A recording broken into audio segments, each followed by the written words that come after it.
आप देख रहे हैं अमेज नाउ।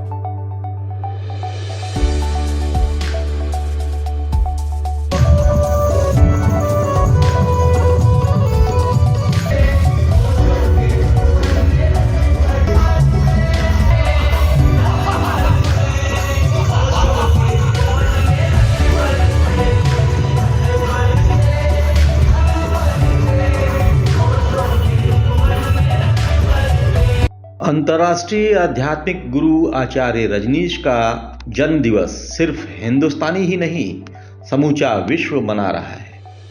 आध्यात्म हो, दर्शन हो या व्यवहारिक जीवन, किसी भी विषय पर बेबाक टिप्पणी करने के कारण ही आचार्य रजनीश विश्व स्तरीय गुरु कहलाए। 11 दिसंबर 1931 को मध्य प्रदेश के जबलपुर जनपद में जन्मे चंद्रमोहन जैन शुरू से ही मेधावी रहे। सभी मित्रों को ओशो के जन्मोत्सव की बहुत बहुत बधाई। आज के दिन ओशो का जन्म हुआ भारतवर्ष में, जहाँ की संतों और ऋषियों की परंपरा रही है। ओशो उस श्रृंखला के नवीनतम न्यूनतम ऋषि हैं, कहें सदगुरु हैं, जिन्होंने आज के मनुष्य के हिसाब से, आज के संदर्भ में ओशो की प्रासंगिकता और बढ़ जाती है, क्योंकि मनुष्य आज का कंपटीशन में, भागम भाग में और स्ट्रेस में जी रहा है। और ओशो ने बताया कि धर्म की दिशा क्या होनी चाहिए। धर्म की दिशा कोई ऊपर भगवान या उसमें आस्था करने की बात से ज्यादा इस बात में है कि मनुष्य कैसे आनंदित हो सके, इस रोजमर्रा की स्ट्रेसफुल लाइफ से कैसे बाहर निकलकर अपने भीतर के जगत से जुड़ सके और आनंद के साथ जीवन व्यतीत कर सके। और यही नहीं, आज के जितने भी हम देखिए धार्मिक गुरु संत हैं, वो उन्हीं के मौलिक विचारों का ही अनुगमन करते हैं। इसीलिए उनकी प्रवचन में इतनी पब्लिक या जनमानस जुड़ रहा है, क्योंकि वो ओशो के जो विचार हैं, वो मनुष्य के जो समस्याएं हैं, वो कैसे आनंदित हो सके, इस बारे में है।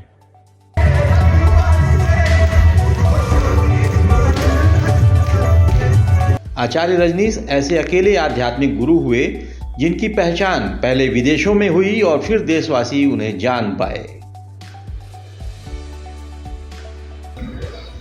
ओशो समय की जरूरत है, समय ने उनको अवतरित किया है, समय की पुकार है, समय के अवतार है।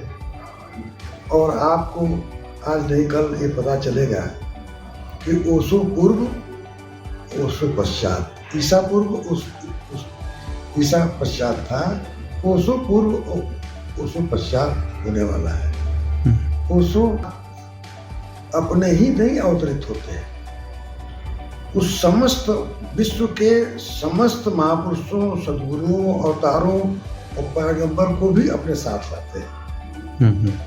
चाहते हैं जब बुद्ध को बोलते हैं तो बुद्ध हो जाते हैं, जब महावीर को बोलते हैं तो महावीर हो जाते हैं, जब नानक को बोलते हैं तो नानक हो जाते हैं, जब कबीर को बोलते हैं तो कबीर हो जाते हैं, जब मीरा बोलते हैं, सहजोग बोलते हैं, जब चैतन्य पर बोलते हैं तो चैतन्य हो जाते हैं।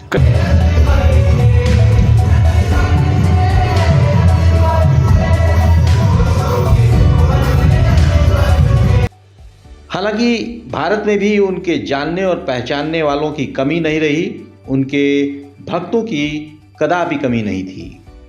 आचार्य रजनीश द्वारा शरीर छोड़े जाने के बाद जैसे जैसे दिन बीतता गया, नई पीढ़ी उन्हें पढ़ती गई और पहचानने लगी। उनकी खास बात यह रही कि उन्होंने अपने से पहले के धर्म गुरुओं की मर्यादा भंग नहीं की, बल्कि जगह जगह पर उनका दृष्टांत प्रस्तुत किया। वर्तमान मनुष्य बहुत ही क्रियाशील है,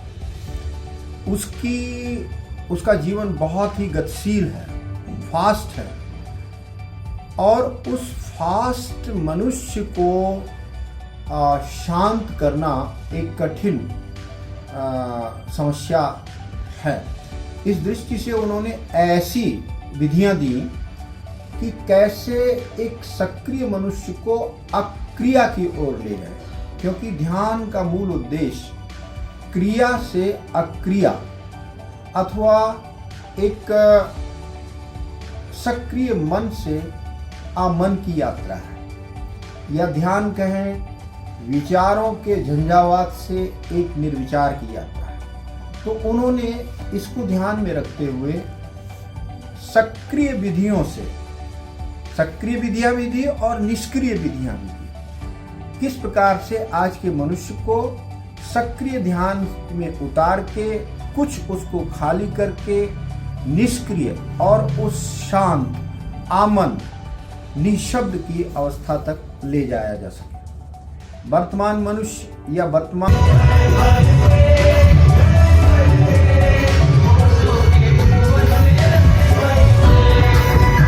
उन्होंने यहाँ तक कह डाला कि मेरी बातों पर अक्षरशः विश्वास मत करो। मैंने जो कहा उसे समय की कसौटी पर कसो और फिर आत्मसात करना। ऐसा आध्यात्मिक गुरु जो विज्ञान को भी तरजीह देता हो शायद ही कहीं ढूंढे मिले। ओशो 20वीं शताब्दी के सबसे बड़े विचारकों में से एक हैं, और अगर ये बात कही जाए कि वो सबसे मौलिक विचारकों में से एक है तो ये गलत नहीं है। ओशो से पहले अगर हम उसके आसपास के समय में देखने की कोशिश करते हैं तो शायद ही कोई ऐसा बड़ा विचारक दिखाई देता है जिसने स्पिरिचुअल लेवल पर या मनुष्य की चेतना के स्तर पर आध्यात्मिक चेतना को इस तरह से 180 डिग्री शिफ्ट किया। से निर्वासित होने के बाद सांताक्रूज एयरपोर्ट पर पहुंचे थे तो वहां पर पत्रकारों ने उनसे सवाल पूछा कि आपने दाढ़ी बढ़ा क्यों रखी। तो बिना कोई समय लिए रजनीश ने कहा कि प्रश्न ये नहीं है कि मैंने बढ़ा क्यों रखी, प्रश्न ये है कि तुमने दाढ़ी कटा क्यों रखी। क्योंकि बढ़ना एक प्राकृतिक घटना है, प्रकृति विरुद्ध आप हैं, इसलिए इस प्रश्न का उत्तर आपको देना चाहिए। तो एक बहुत ही उच्च कोटि की मेधा, उच्च कोटि की तर्कशीलता, दर्शन के उद्भट विद्वान थे, और यदि उनके जीवन में ही उनको भगवान कहा जाने लगा तो उसके पीछे कारण ये था कि उन्होंने जो भगवान को सचमुच जिस कारण से आप किसी भगवान को फॉलो करते हैं या उसकी आराधना करते हैं कि वो दुख चिंता संताप से मुक्त हो, उसको जीवन में घटित होने वाली तमाम घटनाओं के बारे में उसकी दृष्टि हो, उसके पास तर्क हो, और वो बहुत लीक से हटकर सोच सके और दूसरों को प्रेरित कर सके, सम्मोहित कर सके। ये सभी क्वालिटीज ओशो में थी।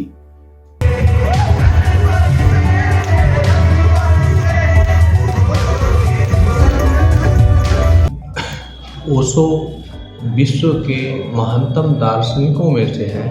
हमारे लिए ये गर्व की बात है कि ऐसे दार्शनिक इस देश में पैदा हुए हैं। वो इस क्षेत्र में बुद्ध, महावीर और कबीर के समकक्ष ठहरते हैं।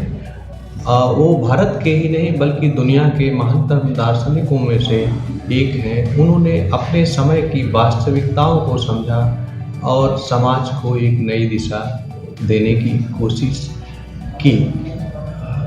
ये सही है कि भारत में अभी उनको उतना वो स्थापित नहीं हुए हैं जितना स्थापित होना चाहिए। वो भारत के ही नहीं, अपने समय के, दुनिया के पिछले केवल 20वीं शताब्दी के नहीं, वो पिछले 500 वर्ष में दुनिया के सबसे महानतम दार्शनिक हैं। उनके विचार आज के समय और ज़्यादा यथार्थवादी हो गए हैं और प्रासंगिक हो गए हैं। आज हमें उनके विचारों से बहुत कुछ सीखना चाहिए।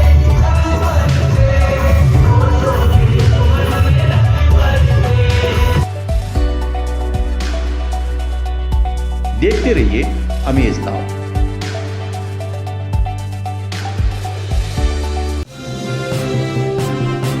आप देख रहे हैं अमेज नाउ।